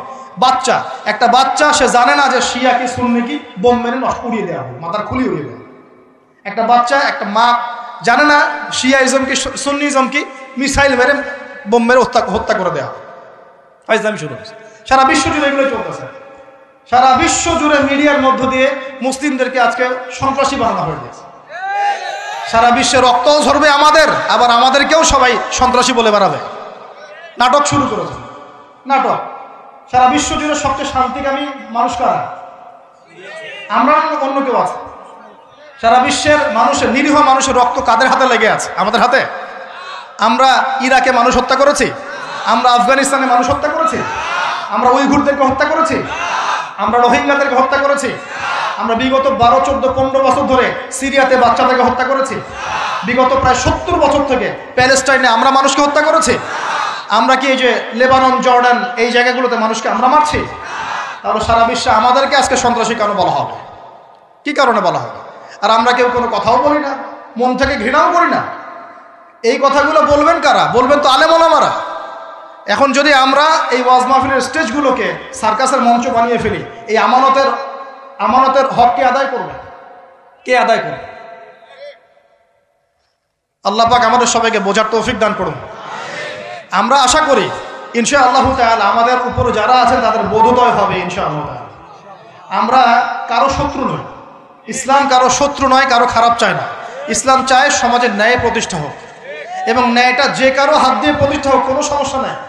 এক্স ওয়াই জেড যেই হোক না কেন, যার হাতে ন্যায় প্রতিষ্ঠা হবে আমরা তার জন্য দোয়া করবো ইনশাআল্লাহ। আর যে অন্যায়কে প্রশ্রয় দিবে, প্রতিষ্ঠা করবে, আমরা তার ধ্বংসের জন্য আল্লাহর কাছে দোয়া করবো ইনশাআল্লাহ। আর আল্লাহ পাকের গজব যখন নেমে আসবে কেউ ঠেকাতে পারবে না ইনশাআল্লাহ। আমি বলে দিয়েছি প্রথমেই, সবকিছুর মালিককে, সব ক্ষমতা কার হাতে? প্রিয় যুবক ভাইয়ের স্পেশালি আগামী দিনে ইসলামের পতাকা হাতে নিয়ে বিশ্বকে চ্যালেঞ্জ করার জন্য এখন থেকে প্রস্তুত হয়ে যান। একদিনের মাহফিল দিয়ে কিচ্ছু হবে না, একদিনের মাহফিল দিয়ে গরম বক্তব্য দিয়েও কিছু হবে না। আপনাদের সবাইকে কনস্ট্রাকটিভ কাজ করতে হবে। প্রত্যেক মুসলিম ভাইকে 5 ওয়াক্ত নামাজ আদায় করতে হবে, আল্লাহ পাক তৌফিক দান করুন। প্রত্যেক ভাইয়ের যাদের যাকাত ফরজ হয়েছে, যাকাত অবশ্যই দিতে হবে ইনশাআল্লাহ। বেশি বেশি দান সদকা করবেন। নিজের পরিবারের মধ্যে কোনোভাবেই অনইসলামিক কোনো সংস্কৃতি আসতে দিবেন না। নিজের পরিবারের মধ্যে পর্দা প্রতিষ্ঠা করবেন। কোনো অবস্থাতেই হারাম রিজিকের দিকে যাবেন না ইনশাআল্লাহ। আপনার সন্তান সন্ততিদেরকে ছোটবেলা থেকেই মুসলিম রূপে মানুষ করবেন, কোনো রকম অমুসলিম কালচারে বড় করবেন না। আপনার সন্তানদেরকে ছোটবেলায় কোরআন শেখাবেন, হাদিস শেখাবেন, আলেম ওলামা সোহবত দিবেন, হকপন্থী আলেম চিনবেন, তাদের কাছে সন্তানদেরকে পাঠাবেন ইনশাআল্লাহ। ইসলামকে নিয়ে ঠাট্টা বিদ্রুপ করবেন না, রং তামাশা করবেন না। এই যুগ সম্পর্কে সচেতন থাকবেন, কি হচ্ছে, কি চলছে, হাদিসে কি আছে, কোরআনে কি আছে, সামনে কি হতে পারে, সচেতনতা তৈরি করবেন। এই চলমান ফিতনাময় পরিবেশে নিজের ঈমান আমলকে এমনভাবে ধরে রাখবেন যেমন করে হাতের মধ্যে মানুষ আগুন ধরে রাখে, ঈমান ধরে রাখে। পরিবারের মধ্যে বেপরদামিকে স্থান দিবেন না। পরিবারের ছেলে কি করছে, মেয়ে কি করছে, আপনার আত্মীয় স্বজনের হক ঠিক আছে কিনা, প্রতিবেশীর হক ঠিক আছে কিনা, প্রতিটা বিষয় as a Muslim leader of the family আপনাকে এগুলো দেখতে হবে। আল্লাহ তৌফিক দান করুন। এবং বেশি বেশি সামাজিক কিছু অ্যাসোসিয়েশন গড়ে তুলবেন যেগুলো সামাজিক অন্যায়গুলোকে প্রতিরোধ করবে ইনশাআল্লাহ। সামাজিকভাবে ন্যায় ছড়িয়ে দিবে, সামাজিকভাবে ইসলাম ছড়িয়ে দিবে ইনশাআল্লাহ। শিক্ষা প্রতিষ্ঠান গড়ে তুলবেন যেখানে জেনারেল এবং ইসলামিক শিক্ষার সমন্বয় থাকবে, আলোকিত প্রজন্ম গড়ে উঠবে ইনশাআল্লাহ তাআলা। এরকম সমাজের অবস্থায় কি আল্লাহর আযাব আসবে না রহমত আসবে? এই হচ্ছে আমাদের সমাজের অবস্থা। এখন কতগুলো বলে শেষ করব। প্রতি ঘরে ঘরে ব্যভিচার ঢুকে পড়েছে, ঘরে ঘরে ব্যভিচার, পরকীয়া ঢুকেছে, পরকীয়া। আর অর্থনৈতিক ক্ষেত্রে ঘরে ঘরে ঢুকেছে সুদ আর সুদ, ঘুষ ঢুকেছে ঘুষ, এদিকে সুদ ঢুকেছে, দুর্নীতি ঢুকেছে, অন্যের সম্পদ অন্যায়ভাবে হস্তক্ষেপ করার নোংরা সংস্কৃতি ঢুকে পড়েছে প্রত্যেক জায়গায় জায়গায়। আমাদের ইয়াং জেনারেশন নিজেদের ইতিহাস ভুলে গেছে যে আমরা কার উত্তরসূরি। খালেদ বিন ওয়ালিদের নামও তারা জানে না, উমর ইবনে খাত্তাবের নাম জানে না, তারেক বিন জিয়াদকে চিনে না, মুহাম্মদ বিন কাসিমকে চিনে না। এরা ক্রিস্টিয়ানো রোনাল্ডোকে চিনে, এরা মেসিকে চিনে, নেইমারকে চিনে, এরা আমাদের ক্রিকেটারদেরকে চিনে। মাশাআল্লাহ, যারা এখন বিপদগামী ছিলেন আমরা মনে করতাম তারাই এখন হেদায়েতের দিকে আসছেন, আর আমরা এখন মুসলিম ঘরে জন্মগ্রহণ করে নামাজ ছেড়ে দিচ্ছি, কোরআন পড়া ছেড়ে দিচ্ছি। এটা কি ধরনের কথা? আমার পরিবারের মা বোনরা কিভাবে বেপরদায় বাইরে যায়, আমার পরিবারের কর্তা আমি কেমন করে আমার পরিবারের স্ত্রী সন্তান মেয়েরা বাইরে বেপরদায় যাবে, কিভাবে যাবে? আমি তো পরিবারের কর্তা, আমি পরিবারের স্বামী, আমার স্ত্রী কেমন করে বেপরদায় বাইরে যাবে? আমার ছেলে কেন নামাজ পড়বে না? নামাজ না পড়ে সে ভাত খাবে কিভাবে? নামাজ না পড়ে আমার পরিবারে আমার ছেলে ভাত খাবে কিভাবে? আমার মেয়ে কেমন করে ভাত খাবে? অতএব পরিবারটাকে শক্ত করেন, হালাল খান, সামাজিকভাবে ইসলামটাকে এগিয়ে নেন, ইনশাআল্লাহ দেখবেন একদিন বড় পরিসরে ইসলাম কায়েম হয়ে যাবে ইনশাআল্লাহ। আর আমরা কারোর জন্য বদদোয়া করবো না, আমরা দোয়া করবো আল্লাহ পাক যেন ঊর্ধ্বতন কর্তৃপক্ষ সবাইকে হেদায়েত দান করেন এবং অন্যায়ের বিরুদ্ধে দাঁড়ানোর তৌফিক দান করেন, এবং তাদের হাতে হলেও আল্লাহ পাক যেন ন্যায় প্রতিষ্ঠা করার তৌফিক দান করেন। আর ন্যায় কোনটা ন্যায় কোনটা অন্যায় এগুলো এসব প্রোটেস্ট্যান্ট মুসলিমরা আপনাদেরকে শেখাতে পারবে না। যারা ইসলাম, কোরআন, সুন্নাহ, সমকালীন বিশ্ব ইতিহাস, অর্থনীতি, সংস্কৃতি, দেশীয় কালচার সব সম্পর্কে জ্ঞান রাখে, এই মানুষরা আপনাকে বলতে পারবে কোনটা সত্য কোনটা মিথ্যা, কোনটা হক কোনটা বাতিল। একজন কবর পূজারী আপনাকে কি হেদায়েত দিবে? একজন মাজার পূজারী আপনাকে কি হেদায়েত দিবে? একজন বেদাতি আপনাকে কি হেদায়েত দিবে? হেদায়েত তো নিতে যান খালি ওদের কাছে, আর জ্ঞানী মানুষকে তো মূল্যায়ন করেন না। যারা বুদ্ধি বিক্রি করে খায় ওদের কাছে পরামর্শ নিচ্ছেন, আর কিছু বিষয় বলতে বলতে মুখের ফেনা উঠিয়ে দিলাম, তারপরেও কোনোদিনও বললেন না যে হ্যাঁ কথাটা গ্রহণ করা যায়। কি আশ্চর্য! যখন একটা সমাজের মধ্যে এই পাপগুলো ছড়িয়ে পড়বে, তখন আল্লাহ পাকের গজব আসবে, এটা আসবেই। কিভাবে প্রতিরোধ করার কোনো সুযোগই নাই, আপনাকে প্রতিকারও করার কোনো সুযোগ নাই, তওবা করে আল্লাহর কাছে ফিরে আসতে হবে। এটাই সলিউশন। এই যে আমরা শহরের কথাই বলছিলাম, আমাদের সমাজের অন্যতম বড় একটা কিয়ামতের আলামত হচ্ছে উঁচু উঁচু বিল্ডিং নির্মাণের প্রতিযোগিতা। নবীজি জীবনের শেষের দিকে যে হাদিসগুলো বলেছেন, শেষের দিকে, তার মধ্যে কিয়ামতের বড় দুইটা আলামত বলেছেন। তার মধ্যে একটা হচ্ছে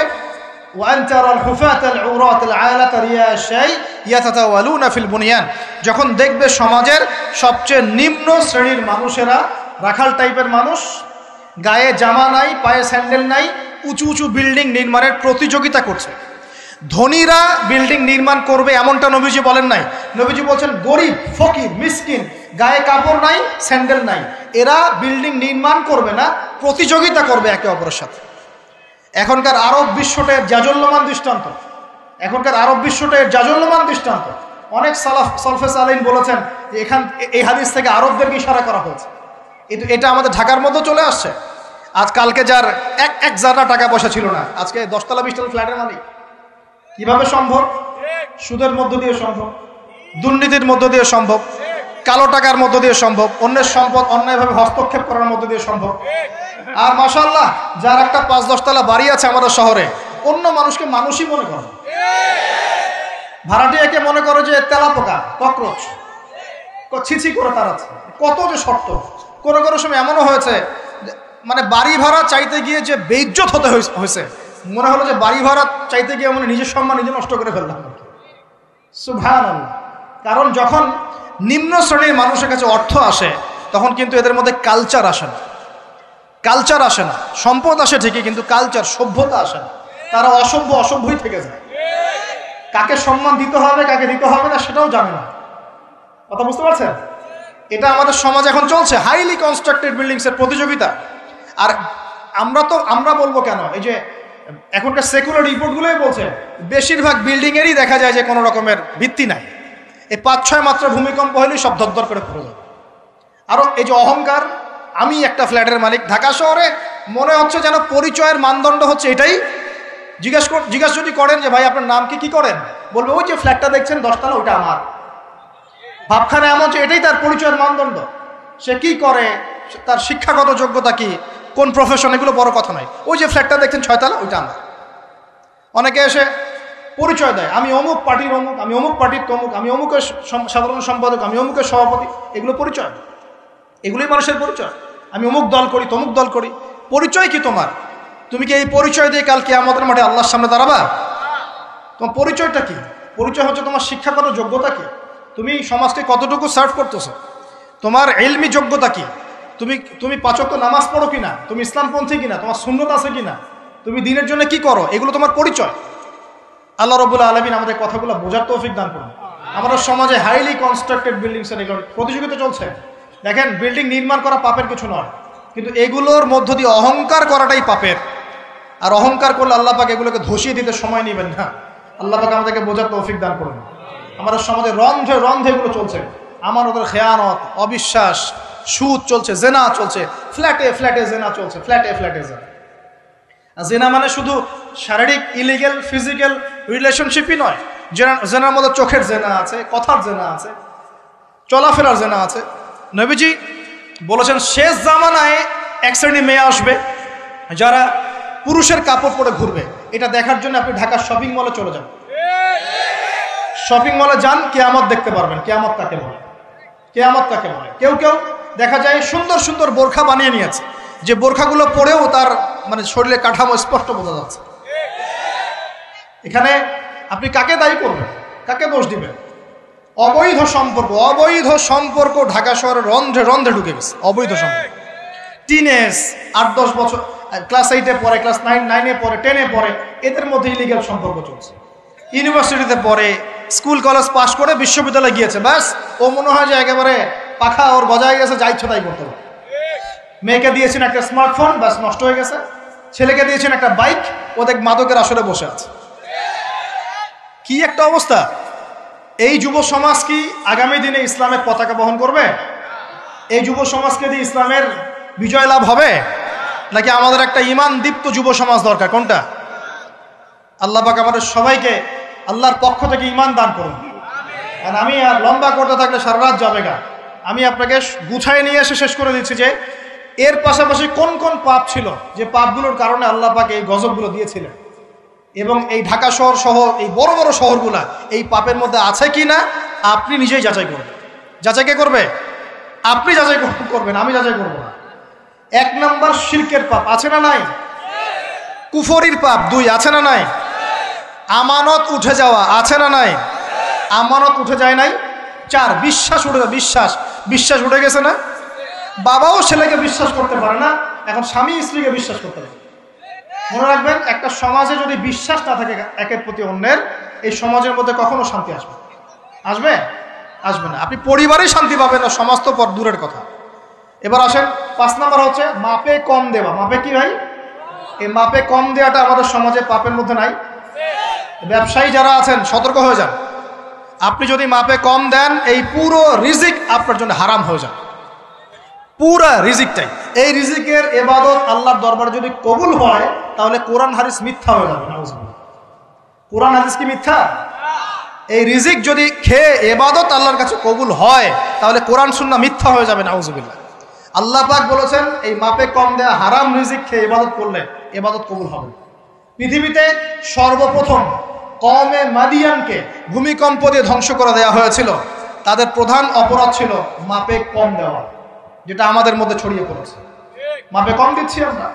এই যে রমজান মাস সামনে আসে, দেখে নিয়েন বহু ব্যবসায়ী তাহাজ্জুদ পড়বে, তারাবিও পড়বে, মসজিদে গিয়ে ফটর করা শুরু করবে। লাইট নাই কেন, এসি নাই কেন, ফ্যান চলে না কেন, বড় বড় কথা। সারা বছর তো মসজিদে আসে নাই, তারাবির নামাজে আসবে।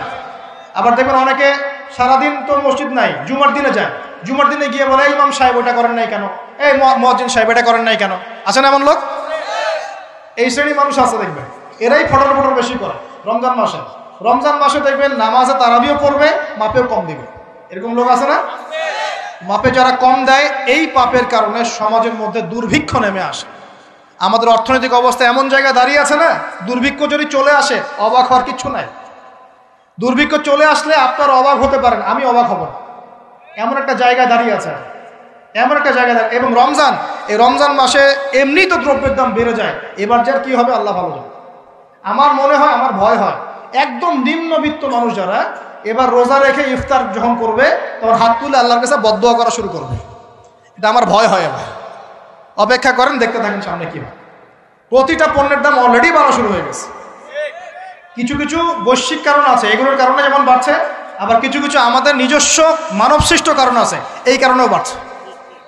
মানবসৃষ্ট কারণগুলো বুঝতে হলে আপনাকে বেসিক কিছু অর্থনীতি বুঝতে হবে।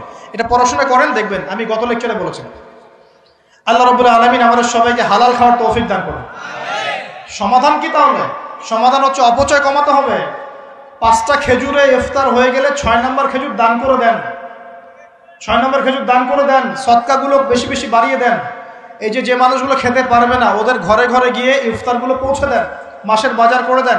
যাদের সামর্থ্য আছে, জাকাত ফরজ হয়েছে, জাকাতগুলো দিয়ে দেন। আল্লাহ পাক তৌফিক দান করুন। দুর্নীতি বন্ধ করেন, কালো টাকা বন্ধ করেন। কত টাকা পাচার হয়ে গেল বিদেশে, সেগুলো কে ফিরিয়ে নিয়ে আসবে? এই দায়িত্ব কার? মনে রাখবেন, একটা পাপের হিসেব না দিয়ে কাল কিয়ামতের মাঠে কোনো দায়িত্বশীল পার পাবে না ইনশাআল্লাহ। কোনো দায়িত্বশীল না। এই যে আমি লেকচার দিচ্ছি না, আল্লাহ পাক আমাকেও দাঁড় করাবেন। দাঁড় করায় বলবেন, তোমাকে আমি দিনের যে জ্ঞান দিয়েছিলাম, সেই জ্ঞানের হক তুমি আদায় করেছো কিনা হিসেব দেওয়া। এই যে বড় বড় মুফাসসিরে কোরআন, মুফতি, মুহাদ্দিস বসাচ্ছেন, পাংখা দিয়ে বাতাস করছেন, হ্যাঁ, চা খাওয়াচ্ছেন, কফি খাওয়াচ্ছেন। একজনকে আল্লাহ পাক দাঁড় করাবেন, বলবেন কোরআন সুন্নাহর যে আমানত দিয়েছিলাম, সে আমানতের সাথে কতটুকু তুমি হক আদায় করেছো, হিসেব না দিয়ে পার পাবে না তুমি। ফাইজলামি মনে করেছেন নাকি দিনকে? ঠিক একইভাবে সমাজের, রাষ্ট্রের দায়িত্ব আল্লাহ পাক যাদেরকে দিয়েছেন, একজন ব্যক্তিকে আল্লাহ পাক দাঁড় করাবেন। দাঁড় করা জিজ্ঞাসা করবেন, কোন জনগণের কোন হক তুমি নষ্ট করেছো, কার হক দিয়েছো, কার দেও নাই, সবার সামনে হিসাব দাও, তারপর জন্ম দেবে। এত সহজ না। দুনিয়ার জীবনের প্রতিটা কাজের হিসাব আল্লাহর কাছে দিতে হবেই হবে, এটা গ্যারান্টি। এই প্রতিটা মেয়েকে আল্লাহ জিজ্ঞাসা করবেন, তোমাকে পর্দার বিধান দিয়েছিলাম, কেন পর্দা করো? প্রত্যেক মুসলিমকে আল্লাহ জিজ্ঞাসা করবেন, 5 ওয়াক্ত নামাজ ফরজ করেছিলাম, নামাজ পড়ো না কেন, ঠিক মতো পড়েছো কিনা? প্রত্যেক ধনীকে আল্লাহ জিজ্ঞাসা করবেন, দাঁড় করিয়ে একজন করে একসাথে 10 জন না, একজন করে আসবে, একজন করে। এই আব্দুল্লাহ তুমি আসো, এই আব্দুর রহমান তুমি আসো, এই ওবায়দুল্লাহ তুমি আসো, এই রহিম তুমি, আব্দুর রহিম তুমি আসো। একজন করে আল্লাহ ডাকবেন। বলো তোমাকে ধন দিয়েছিলাম, কি করেছো? বলো তোমাকে ইলম দিয়েছিলাম, হক আদায় করেছো কিনা? বলো তোমাকে ক্ষমতা দিয়েছিলাম, কি করেছো? আমি জানি না আর কিভাবে ওয়াজ নসিহত করলে মানুষের কলিজার মধ্যে ঢুকতে হবে, আমার জানা নাই। আমি সহ প্রতি ব্যক্তি এই বিচারের সম্মুখীন হবেই হবে ইনশাআল্লাহ। আল্লাহ পাক আমাদের সবার জন্য বিচারটা সহজ করুন এবং এই কথাগুলো বুঝে আল্লাহকে ভয় করার তৌফিক দান করুন। আমাদের আন্ডারে যারা আছে সবার হিসেব আমাকে দেওয়া লাগবেই। অতএব সমাজ থেকে দুর্নীতি বন্ধ করেন, পাচার হওয়া সব কালো টাকা সাদা করে নিয়ে আসেন, অপচয় কমান, দুর্নীতি কমান, এবং যারা জুলুম জালেম ওদের সাথে কোনো আপোষ করবেন না। সমাজে ন্যায় বিচার প্রতিষ্ঠা করার চেষ্টা করেন। জালেম যদি আপনার নিজের স্ত্রী হয়, নিজের সন্তান হয়, তাকেও শাস্তি দেওয়ার ব্যাপারে যাররা পরিমাণ মায়া দেওয়া প্রদর্শন করবেন না। এটা হবে ওমরের শাসন ইনশাআল্লাহ। ওমর রাদিয়াল্লাহু আনহু ছেলে অন্যায় করেছিল না, সবার সামনে পিটিয়ে ওমর রাদিয়াল্লাহু আনহুর হাতেই তার মৃত্যু হয়ে গেছে। আল্লাহ পাক, আল্লাহ আর কি বলবো, আর কি বলার বাকি আছে? আল্লাহ রাসূল সাল্লাল্লাহু আলাইহি ওয়াসাল্লাম বলছেন, হে ফাতিমা, আমার মেয়ে ফাতিমাও যদি চুরি করত, আমার মেয়ে ফাতিমার হাতটা কেটে ফেলে দিতেন আগে। কে বলছে না?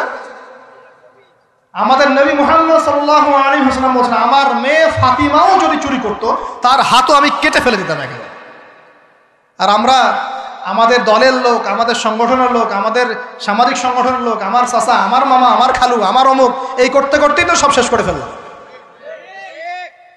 একটা সাইন করে দিলাম, যাও ওখানে যাও, তোমার জব হয়ে যাবে। আমার মামা হয়, যোগ্যতা থাকার না থাক, আমার ভাগনা, যাও সাইন করে দিলাম, চলে যাও, চাকরি হয়ে যাবে। অথচ যাদের চাকরি পর যোগ্যতা ছিল, ওর রাস্তায় ঘুরে ভ্যান চালাচ্ছে এখন বসে। আপনি ভাবছেন যে এগুলোর হিসাব দেওয়া লাগবে না? এক একটা পাপের হিসাব আল্লাহর কাছে দেওয়া লাগবে, এক একটা পাপ। তুমি অমুক পাওয়ার দেখায় একটা মানুষকে পিটায় মেরে ফেলে দিলা, অমুক পাওয়ার দেখায় একজনের সম্পদ কলমের খোঁচা দিয়ে দখল করে ফেলে দিলা, মনে করলা যে কেউ দেখলো না। খালি নিঃশ্বাসটা বন্ধ হোক, কবরে যাও, আল্লাহ দেখাবে তোমাকে। খালি কবরে যাও, মুনকার আর নেকির যখন আসবে, চোখগুলো হবে নীল রঙের চোখ, ভয়ঙ্কর। কেমন চোখ ভাই? নীল রঙের ভয়ঙ্কর চোখ। আমি বলি একটা হাদিস, কোন একজন নবী আল্লাহকে বলেছিলেন যে আল্লাহ, আমি মারা যাওয়া কোনো মানুষকে দেখতে চাই, সে কেমন আছে। এটা শোনেন ভালো করে হাদিসটা। মারা যাওয়া কোনো মানুষকে আমি দেখতে চাই, সে কেমন আছে। আল্লাহ পাক সেই নবীর আরজি কবুল করলেন, বললেন আচ্ছা ঠিক আছে, দেখাচ্ছি। কবরের সামনে গিয়ে দাঁড়ালেন। 1000 বা 2000 বছর আগের কোনো ব্যক্তি যে মারা গেছে, তাকে কবর থেকে জিন্দা করা হয়। নবী দেখছেন এবং সে ভয় থরথর করে কাঁপছে, এখনো ভয় থরথর করে কাঁপছে। নবীজি, আমাদের নবী নন, অন্য কোনো নবী তিনি, সেই নবী বলছেন যে তুমি ভয় কাঁপছো কেন? তুমি কত বছর আগে ইন্তেকাল করেছো, কি তোমার হালচাল বলো আমাকে। সেই ব্যক্তি বলছে, আমি আজকে থেকে 1000 বা 1500 বছর আগে মারা গেছি। আমি ভয়ে কাঁপছি। যখন আমি মারা যাচ্ছিলাম, মালাকুল মউত যে আকৃতি নিয়ে আমার সামনে এসেছিল, ওই আকৃতি আমি এখনো ভুলতে পারি না, তাই দেখে আমি থরথর করে কাঁপছি। তিনি বলছেন যে আমি 1500 বছর হয়ে গেছে আমার মউতের, কিন্তু আমার দেহ থেকে এখন পর্যন্ত রূহ কবজ করার যে কষ্ট, এই কষ্ট এখনো যায় নাই। আর এই সব দুর্নীতি করে আর অন্যায় করে, মানুষের সম্পদ আত্মসাৎ করে, অন্যের উপর অত্যাচার করে, আমি ভাবছি যে আমরা কালকে আমাদের মাঠে পার পেয়ে যাবো। খালি কবরে যাও, তারপর বুঝবো। আল্লাহ রাব্বুল আলামিন আমাদের সবাইকে হৃদয়ের চোখটা খোলার তৌফিক দান করুন, হৃদয়ের কান দিয়ে কথাগুলো শোনার তৌফিক দান করুন, এবং আমাদের সবার কলব, মৃত কলব জীবিত করার তৌফিক আল্লাহ দান করুন।